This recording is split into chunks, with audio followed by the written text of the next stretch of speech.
My minister told me in 2007 when I was at a very tough point in my life, he told me, he said, Stevie, he said, the will of God will never take you where the grace of God will not protect you. Wayne, I pray every day to be worthy of the position that the Lord has me in.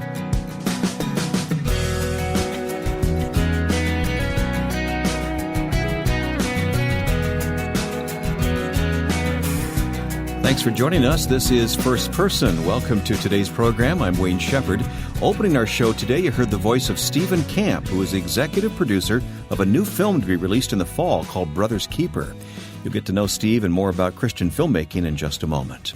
First Person is here each week at this time, and we feature people whose lives are fully dedicated to Jesus Christ, who gives them meaning and purpose in life.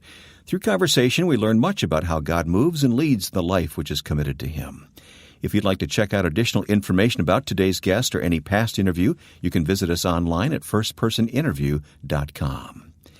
Well, over the past couple of years on First Person, we've been tracking several of the companies and people who are being called of God to make high-quality films with biblical values. Well, I met Stephen Camp at the National Religious Broadcasters Convention in Nashville, and we sat down to talk about his life and his role in producing the upcoming movie, Brother's Keeper. I have a very unique story, Wayne. My background is the financial markets. I broke in back in the early 90s and worked for a Wall Street-based bond house and spent many years of my life not making the best decisions, to be honest with you.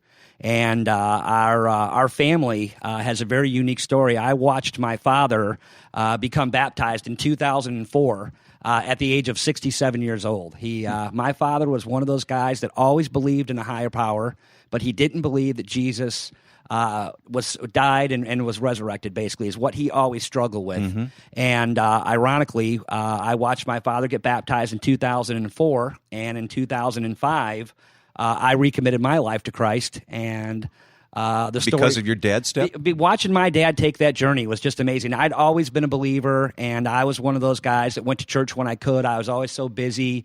I never really committed my life to Christ and committed my life to my church and my church family. And after watching my father make that journey, it led our entire family to, seeing the power of believing and the power of a church family. And we belong to a very small church in Aurora, Illinois, the first Christian church.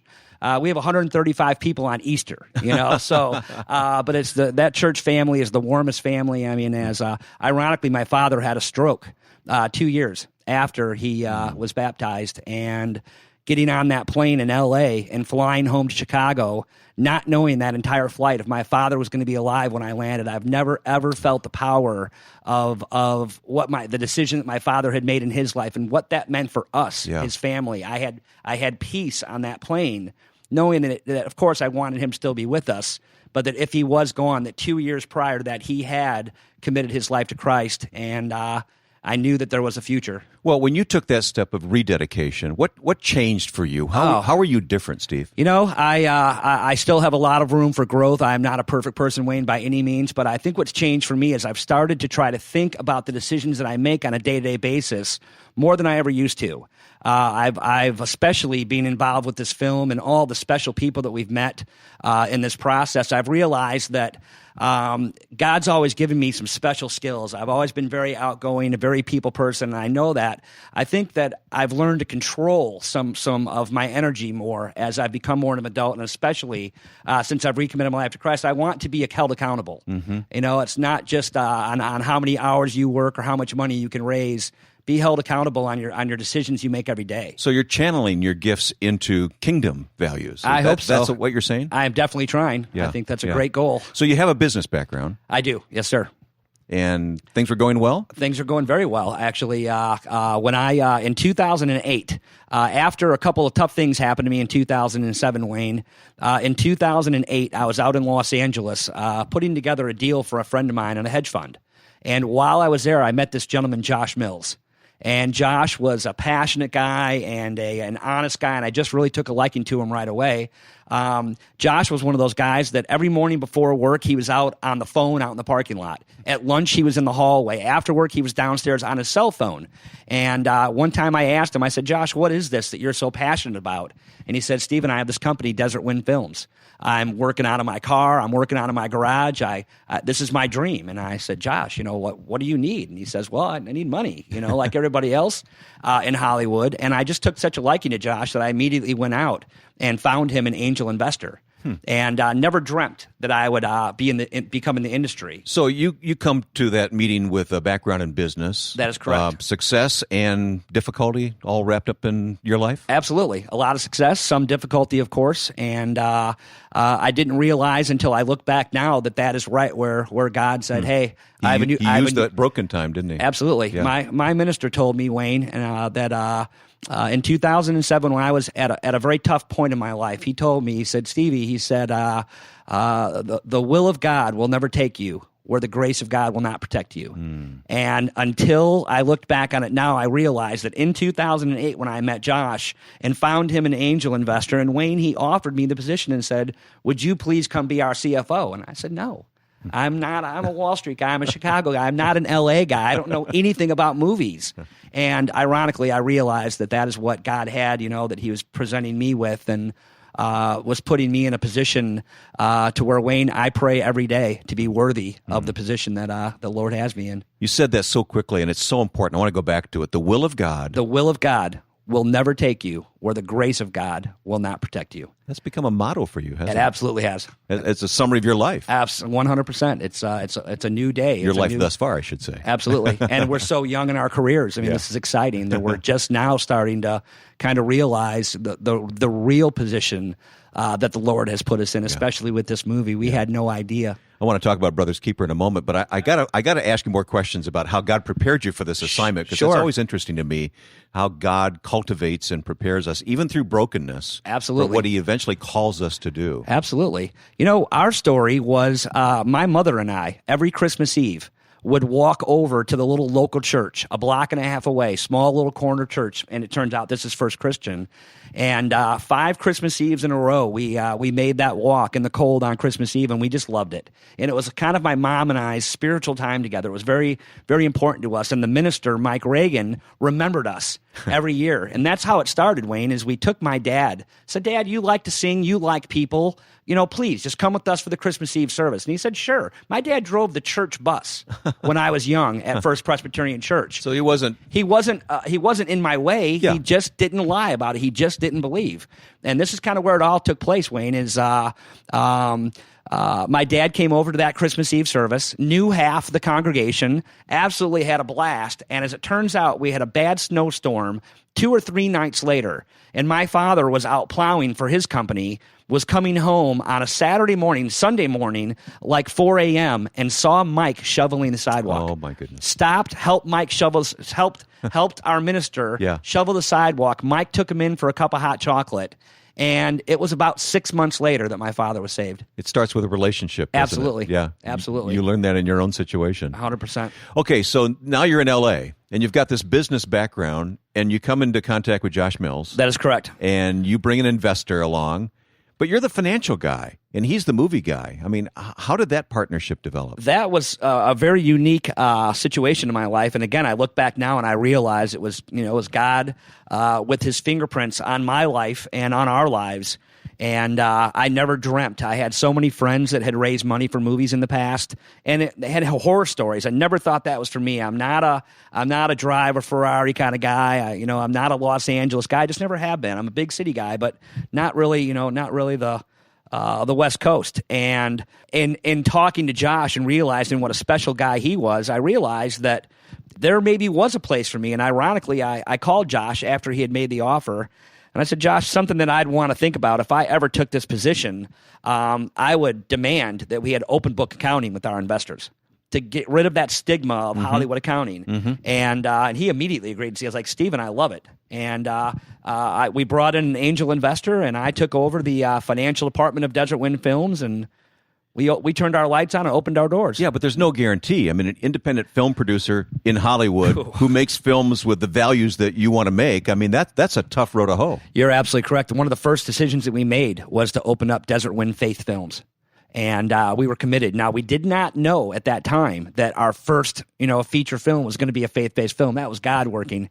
But as it turns out, we opened up the lights. We turned on Desert Wind Films. We opened up our Desert Wind Faith Films division, and we immediately received a short story just randomly, an unsolicited short story called The Gift and the Giver that turned into this, and we can get into all that. But it was, as it turns out, our first feature film at Desert Wind Films is a faith-based project that we're very proud of. Take just a moment. We've got a minute here before we take a break, but take a moment and describe the landscape for this type of film now. Things have really changed in the last 5 years, haven't they? Absolutely. One of the stigmas that that really helped me get my head around how can this building a brand, in a film kind of work was studying the model from Fireproof. From the guys at Sherwood Pictures. They are, we're so proud of what they've done, especially now with Courageous. Following the numbers behind Fireproof, for me being a numbers guy and a Wall Street guy, I had to show my investors that there's potential in a project like this beyond the screen. And that's exactly, where our principles lie in the ancillary revenue of these projects and turning a film into a Christian resource. So all these films are drawing strength from each other. You're all learning from each other. Absolutely. Soul Surfer, no question about it. I hope so. I hope that people will be able to learn from us, and we're definitely willing to share any knowledge we have of the industry with anyone. Coming up in part 2 today, we'll learn more of the backstory behind the new movie Brothers Keeper with our guest, Stephen Camp. Country and Western music's Joey and Rory join us next week to talk about their music. But with songs and the music we create today in someone else's home, they're listening to that. And it affects those people in their lives and encourages them or heals them. And that didn't happen unless we start being creative. Joey and Rory talk about their faith, their family, and living on a farm in Tennessee. Next time on First Person.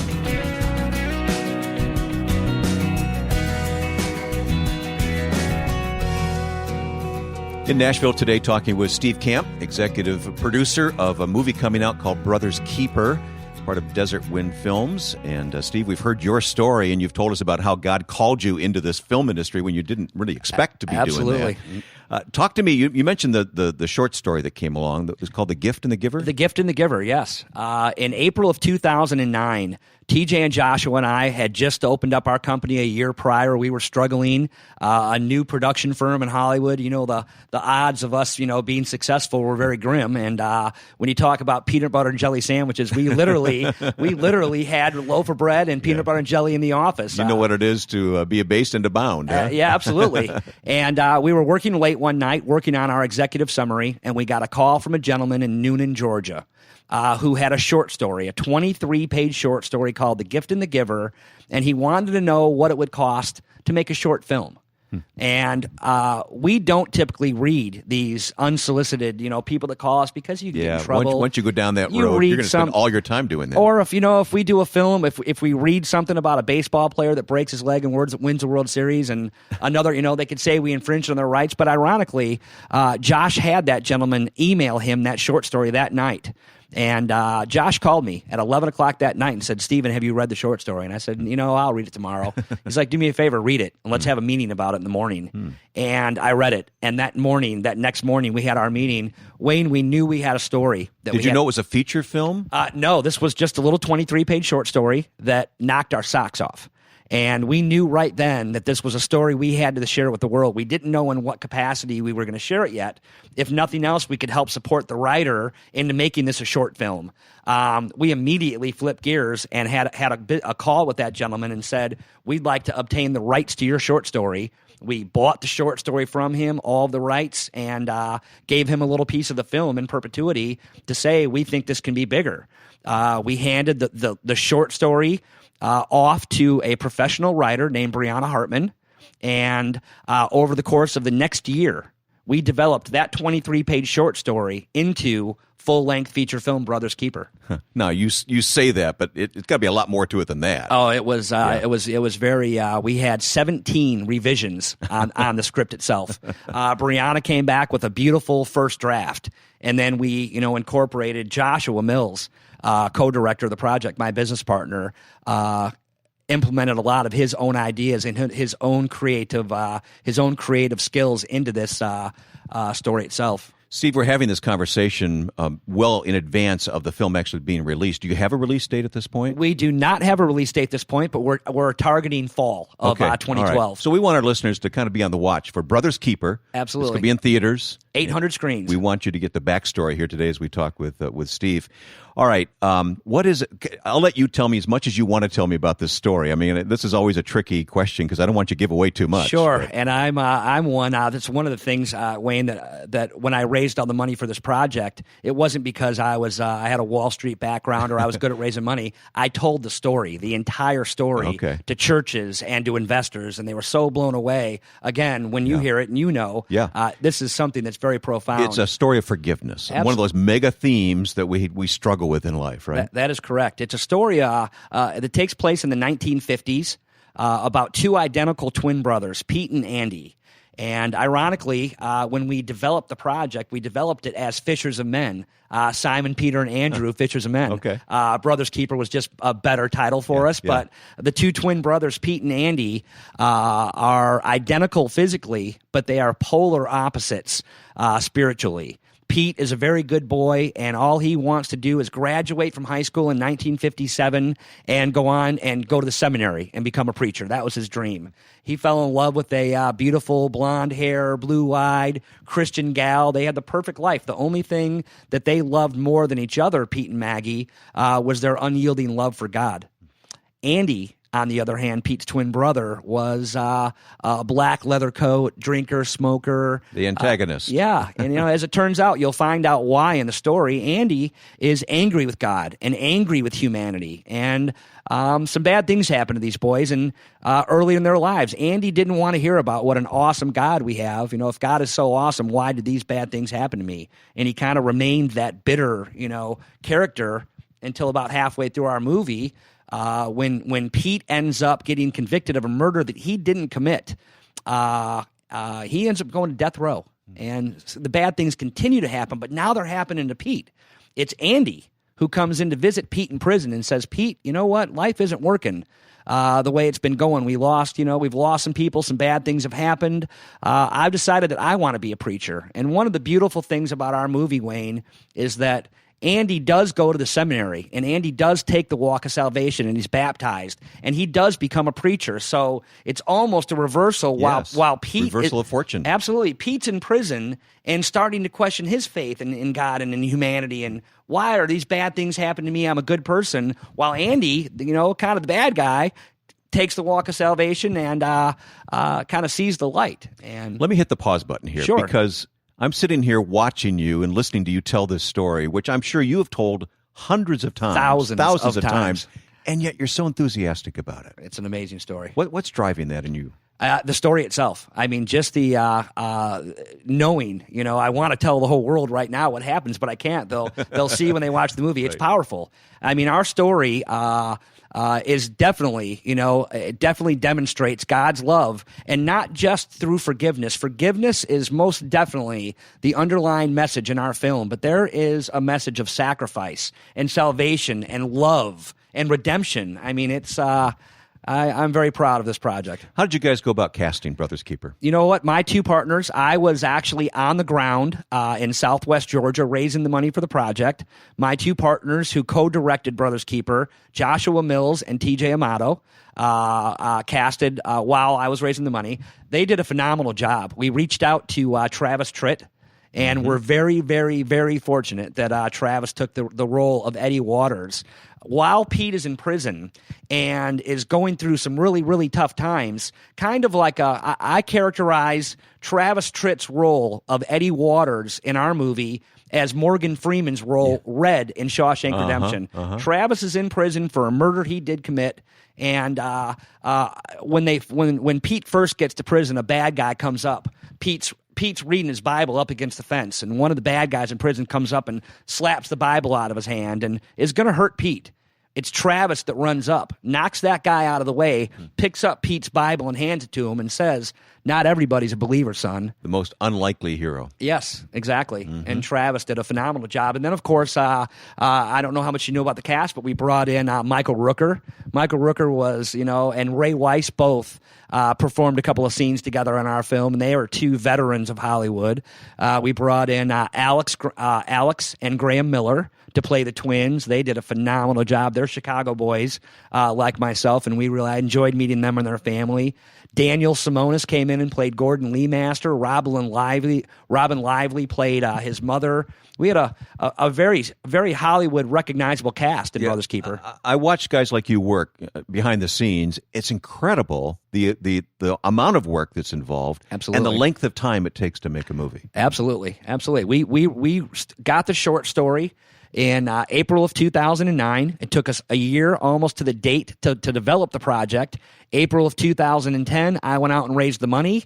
We launched principal photography in September 16th of 2010. We wrapped on October 17th, 2010, and here we are 18 months later, and we're still, 8 months out from our release because of all the prep time necessary for the screens and the exhibitors. So a business question, how do you keep the investors with you during that whole waiting period? That's a great question, and one of the biggest things that I try to, when I speak to people regarding raising money for a project, is manage expectations.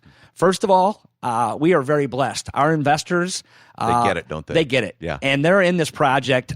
In all honesty, as much as we believe this is going to be a great investment, I believe that 80% of my investors would tell you that they're in this because it's a God thing, because they're proud to support this project. They were proud to support a project that we shot in their backyard. We used 3 actual ministers from Bainbridge, Georgia and Colquitt, Georgia in our film in minister positions. We really engaged with the community. And so to answer your question, managing expectations is very important.